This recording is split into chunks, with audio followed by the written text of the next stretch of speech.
मित्र, आराध्य जीवन चैनल में आप सभी प्रभु प्रेमियों का हार्दिक स्वागत है। मित्रों, संतों में सम्राट महात्मा कबीर ने इतना सुंदर दोहा कहा है, एक बूंद के कार्य ने रोता सब संसार, अनेक बूंद खाली गए तिनका नहीं विचार। अर्थात मनुष्य की शक्ति जो कण रूप में है, इसी एक बूंद से मानव शरीर का निर्माण होता है। इस एक बूंद वीर्य में सैकड़ों कण होते हैं और इन सैकड़ों कणों में भी एक कण माता की गर्भ में जाकर मनुष्य के शरीर में परिवर्तित होता है। महात्मा कबीर कहते हैं कि मनुष्य इस क्रिया पर अधिक ध्यान देता है। हर व्यक्ति अपनी संतान को उत्पन्न होते हुए देखकर अति भावुक हो जाता है, मानो ऐसा होने में कोई अद्भुत क्रिया हुई हो। अपनी भावनाओं में इंसान खुद उलझ जाता है। परिवार की माया इतनी जटिल हो जाती है कि परमात्मा की सुध नहीं रहती। इतना तो छोड़िए, सत्य और असत्य में भेद ही नहीं रह जाता।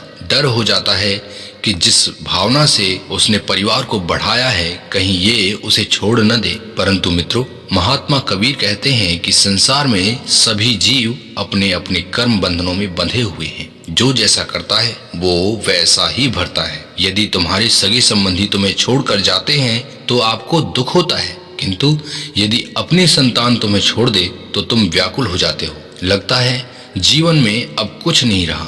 हे मित्र, याद करो, ये संतान तुम्हारे ही वीर्य का एक कण था जो शरीर धारण करके तुम्हारे पास आया था। तुम अपने एक बूंद के लिए इतना रो रहे हो, न जाने ऐसे कितने ही बूंदे तुमने व्यर्थ बहा दिए। तुम्हें उन बूंदों का तनिक भी दुख नहीं, पर इससे इतना मोह क्यों हो गया है? जैसे उन बूंदों ने तुम्हें कुछ नहीं दिया, ठीक ये भी वैसा ही है। इसमें शोक क्यों कर रहे हो?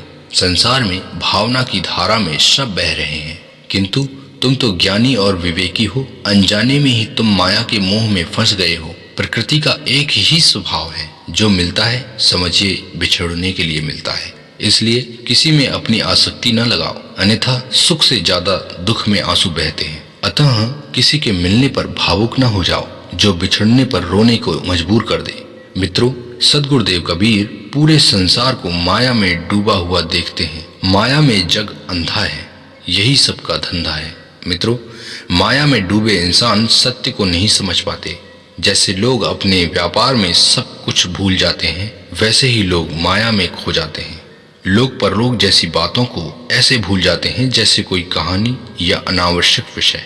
मित्रों, महात्मा कबीर की इन निर्मल वाणियों को जितना भी सुना जाए कम है। हर शब्द मोक्ष का द्वार दिखाते हैं, किंतु माया का पर्दा बहुत जटिल है। इसे बिना सद्गुरु की कृपा के खोलना असंभव है। अतः सद्गुरु की कृपा के लिए उनकी हर कल्याणकारी वाणियों को अपने जीवन में उतारना ही होगा, तभी यह दिव्य अमृत जीवन में प्राप्त होगा। प्यारे मित्रों, आराध्य जीवन चैनल में सद्गुरु की निर्मल वाणियां बहती ही रहती हैं। अतः इस निर्मल धारा में दिव्य ज्ञान अमृत के लिए जुड़े ही रहें। सद्गुरु की कृपा सत्संग से होती है, अतः सत्संग को ही जीवन समझिए और इसके लिए अपने स्वास्थ्य और शुद्ध विचारों को निर्मल बनाए रखिए। मित्रों, सदा स्वस्थ रहें, मस्त रहें और संतों की सेवा में व्यस्त रहें। इन्हीं शुभ मंगल कामनाओं के साथ हमें आज्ञा दें। नमस्कार, धन्यवाद, जय हिंद, वंदे मातरम।